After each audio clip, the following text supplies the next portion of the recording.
خدا یسوع مسیح کے نام کی ستائش ہو، تمجید ہو، جو ہمیں ہر روز موقع فراہم کرتا ہے کہ ہم اس کے حضور میں جمع ہوں۔ ہم خدا کے بے حد شکر گزار ہیں کہ وہ تعداد پر نہیں بلکہ دلوں پر نظر کرتا ہے۔ ہم جو کچھ بولتے ہیں، جو کچھ کہتے ہیں، اس میں دلیری اس بات کی ہے کہ خدا یسوع مسیح نے ہمیں حکم دیا کہ جو کچھ تم زمین پر باندھو گے اسے میں آسمان پر باندھوں گا۔ ہاللیلویہ۔ آج بھی ہم نے جتنی مناجاتیں کی ہیں، ہمارا ایمان ہے خدا یسوع مسیح 2020 کے اندر ہمیں ان تمام تر باتوں کا جواب دے۔ پریز دی لارڈ۔ کلام مقدس کی طرف چلیں گے۔ یوحنا رسول کی معرفت لکھی گئی انجیل، اس کا 5واں باب اور اس کی 5ویں آیت سے ہی ہم تلاوت کریں گے۔ ویسے تو یہ 5ویں باب کی پہلی آیت سے ہی یہ جو کہانی ہمیں ملتی ہے، یہ جو سٹوری ہمیں ملتی ہے، یہ جو خوبصورت واقعہ ہمیں مل جاتا ہے، لیکن ہم 5ویں آیت سے کلام خدا کو تلاوت کریں گے۔ وہاں ایک شخص تھا جو 38 برس سے بیماری میں مبتلا تھا۔ کتنے سال سے جی؟ 38 برس سے بیماری میں مبتلا تھا۔ اس کو یسوع نے پڑا دیکھا، یہ جان کر کہ وہ بڑی مدت سے اس حالت میں ہے۔ اس نے اس سے کہا، تو تندرست ہونا چاہتا ہے؟ اس نے جواب دیا، اے خداوند، میرے پاس کوئی آدمی نہیں، جب پانی ہلایا جائے تو مجھے حوض میں اتار دے، بلکہ میرے پہنچتے پہنچتے دوسرا مجھ سے پہلے اتر پڑتا ہے۔ یسوع نے اس سے کہا، اپنی چارپائی اٹھا کر چل پھر۔ وہ شخص فوراً تندرست ہو گیا اور اپنی چارپائی اٹھا کر چلنے اور پھرنے لگا۔ پریز دی لارڈ۔ ہاللیلویہ۔ آج جو ہمارے کلام کا عنوان ہے وہ یہ ہے کہ کیا میں تندرست ہونا چاہتا ہوں؟ میرے ساتھ مل کر کہیے، کیا میں تندرست ہونا چاہتا ہوں؟ پریز دی لارڈ۔ یسوع مسیح نے اس شخص سے کہا کہ کیا تو تندرست ہونا چاہتا ہے؟ یہ میرے عزیزو ایک برآمدہ ہے، ایک جگہ ہے جہاں پر بے شمار بیمار ہیں، اور وقت کے ساتھ ساتھ جب انسان باغ عدن سے باہر نکال دیا گیا گناہ کی وجہ سے، ہر دور کے اندر انسان کو ایک نئی بیماری، ایک نئی وبا کا سامنا کرنا پڑا ہے۔ اس کی وجہ یہ تھی کہ انسان کی زندگی میں گناہ موجود تھا۔ گناہ بڑھتا چلا گیا، بیماریاں آتی گئیں، گناہ بڑھتا چلا گیا، مسائل آتے گئے۔ یہاں پر ہمیں ایک بہت بڑا مجمع ملتا ہے جس میں اگر ہم پہلی آیت سے تلاوت کریں، اور وہاں پر لکھا ہے کہ یہاں پر بہت سے لوگ بیمار تھے۔ بہت سے مراد ہے کہ جگہ کافی کھلی تھی، تھوڑے لوگ نہیں تھے۔ کچھ لوگ اندھے بھی تھے اور بہت سے لوگ لنگڑے تھے، اور اس دور کے اندر کوڑ کی بیماری بالکل عام تھی۔ یہاں پر کوڑی بھی ہوں گے، ظاہری سی بات ہے، اور کوڑ کے مریضوں کی حالت جو ہے وہ بہت زیادہ خطرناک ہوتی ہے۔ ایک دوسرے سے یہ کوڑ بڑی جلدی پھیلتا ہے، شاید ان کو کسی سیپریٹ جگہ پر رکھا گیا ہو، اور بہت سے لوگ اس حالت میں ہیں کہ وہ بالکل مرنے کے قریب ہیں، ان کے ہاتھ پاؤں بھی جواب دے چکے ہیں۔ اب ایسے لوگوں کو اس حوض کے اندر اتارنے کے لیے شاید کچھ لوگوں کی ضرورت پڑتی ہو۔ یہاں پر یہ نہیں لکھا کہ فرشتہ ہفتے میں ایک بار آتا تھا، یا مہینے میں ایک مرتبہ آتا تھا، یا سال میں ایک مرتبہ آتا تھا، یا 2 سال کے بعد آتا تھا، لیکن آتا ضرور تھا۔ یہاں پر یہ لکھا گیا کہ فرشتہ آتا ضرور تھا، اور ایسا لگتا ہے کہ جیسے یہ سب لوگ اس بات کے منتظر ہیں کہ کب پانی ہی لے گا۔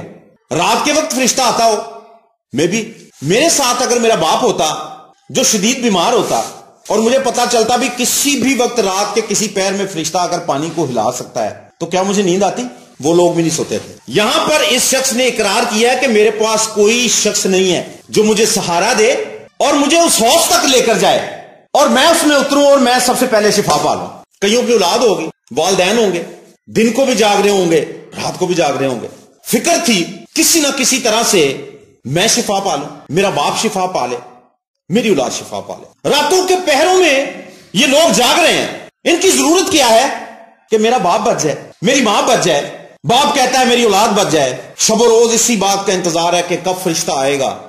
فرشتہ آتا ہے، پانی کو ہلاتا ہے، اور جو پہلے جستجو کرتا ہے، جو پہلے پہنچ جاتا ہے، وہ ٹھیک ہو جاتا ہے۔ یہاں پر بے شمار بیمار ہیں، اور بیماری کی جو کیفیت ہے وہ صرف جسم کی حد تک نہیں ہوتی، روحانی بیماری بھی ہوتی ہے۔ روح کو بھی بیماری لگتی ہے، روح کو بھی روگ لگتے ہیں، اور بے شمار لوگ اس جستجو میں ہیں کہ جناب والا میرے گھر کا ہر فرد تندرست ہو جائے۔ کئی سالوں سے ہم اس سٹوری کو سن رہے ہیں اور اسے بڑے اچھے طریقے سے جانتے ہیں۔ یہ سٹوری وہ لوگ بھی جانتے ہیں جو کلام نہیں پڑھتے، یہ اتنی مشہور سٹوری ہے، اور اس سٹوری کے اندر ہمیں خدا کی بہت بڑی قدرت کام کرتی دکھائی دیتی ہے، اور ہمارا ایمان جو ہے وہ پھر سے تازہ ہو جاتا ہے کہ خدا کس قدر رحیم ہے، کس قدر غیور ہے، اور کیا کچھ کرنے کی قوت اور قدرت رکھتا ہے۔ یہاں پر اس شخص کا جو تعلق ہے جس کی ملاقات یسوع مسیح سے ہوئی ہے، اس کی بیماری کی مدت جو بتائی گئی ہے وہ 38 سال ہے، 1-2 مہینے 1-2 سال نہیں ہے۔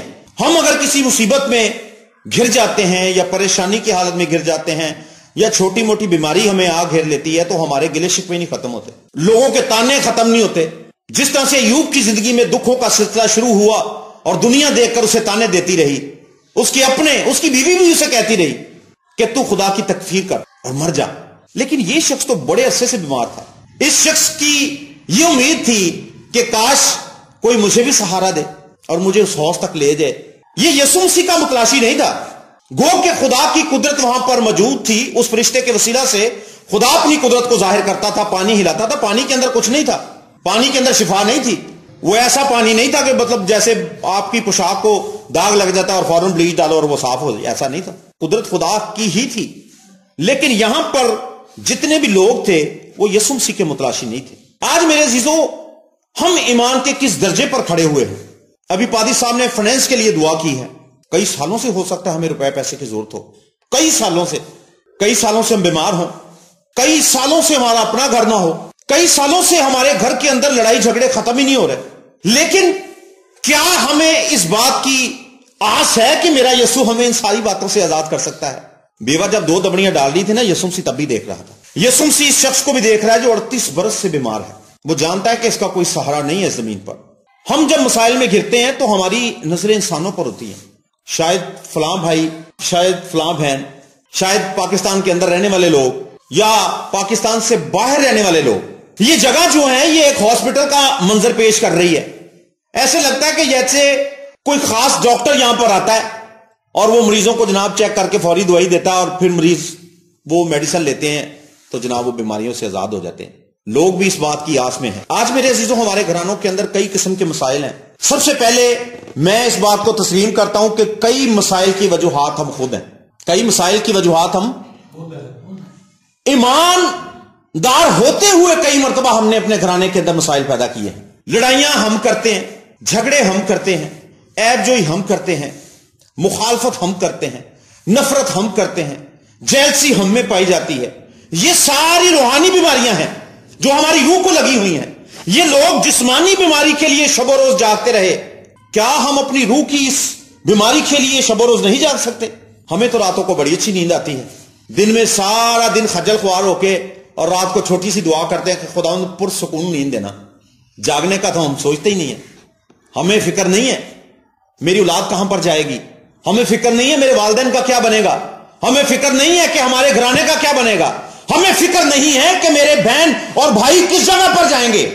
میرے عزیزو، یہاں پر بیٹھے ہوئے وہ شخص جو صرف بیماروں کے ساتھی تھے، وہ شب و روز جاگ رہے تھے۔ آج خدا نے میری اور آپ کی ذمہ داری لگائی ہے، دوسروں کے لیے جاگیے، شفاعت کیجیے، ان کی مدد کیجیے، ان کو سہارا دیجیے، ان کے ایمان کو بڑھائیے، نہ کر کے اس مسیحی سفر میں ان کے سامنے ٹانگیں رکھیں۔ ہماری ذمہ داری یہ ہے کہ ہم کمزوروں کو ساتھ لے کے چلیں، اور ہم نے ذرا تھوڑا سا اپنا سسٹم الٹ کر لیا ہوا ہے کہ ہم نے زور آوروں کو بھی کمزور کرنا شروع کر دیا۔ کئی مرتبہ آپ یقین جانیں کہ ہمارا رویہ دیکھ کر بہت سے لوگ خدا کا گھر چھوڑ گئے۔ آپ اس بات کو تسلیم کرتے ہیں؟ کئی مرتبہ لوگ ہمارا رویہ دیکھ کر خدا کے گھر میں نہیں آتے۔ ابھی کل ایک بھائی سے میری بات ہوئی اور انہوں نے کہا جی کہ لوگوں نے ڈھونگ بنا رکھا ہے، کہہ رہے ابھی بستی کے اندر ایک بہن ہے، ان کے تعلق سے انہوں نے مجھے بتایا اور مجھے انتہائی شرمندگی ہوئی۔ انہوں نے بتایا کہ اس بہن کے چرچ کے اندر 2 آدمیوں کے ساتھ تعلقات ہیں، اس کا اپنا شوہر بھی ہے۔ دیکھا کہ تیرے گھر کی غیرت مجھے کھا گئی۔ کیا یہ ایمانداروں کی حالت ہونی چاہیے؟ آج لوگ خداوند کے حضور آ کر بھی ہمیشہ کی زندگی سے محروم ہیں۔ یہ لوگ جاگ رہے تھے، سو نہیں رہے تھے۔ آج ہماری حالت کیسی ہے؟ کیا ہم شب و روز جاگتے ہیں؟ ہمارے ہاتھ آسمان کی طرف اٹھتے ہیں؟ ہمارے تو اپنے رونے ختم نہیں ہوتے، ہمارے تو اپنے ہی مسائل ختم نہیں ہوتے۔ اس قدر زبان ہماری غلیظ ہے۔ خدا نے کہا تم زمین پر باندھو میں آسمان پر باندھوں گا، تو کیا ہمارے منہ سے وہ باتیں نکلنی چاہیے جن کے اندر نفرت پائی جاتی ہے، گندی گالیاں پائی جاتی ہیں، جوئی پائی جاتی ہیں، شرک پرستی کی باتیں پائی جاتی ہیں؟ ایسی باتوں کا تو حکم ہی نہیں دیا خدا نے۔ گھٹنے ٹیکنے کا حکم دیا ہے خدا نے، شفاعت کرنے کا حکم دیا ہے خدا نے۔ یہاں پر جتنے لوگ تھے سب منتظر تھے کب پانی ہلے گا، کب فرشتہ آئے گا۔ وقت مقرر نہیں کیا گیا، ٹائم نہیں بتایا گیا، دن کا پہر نہیں بتایا گیا، پچھلا اگلا کون سا پہر تھا، کوئی پہر نہیں بتایا گیا۔ لیکن ہم نے دیکھا کہ آج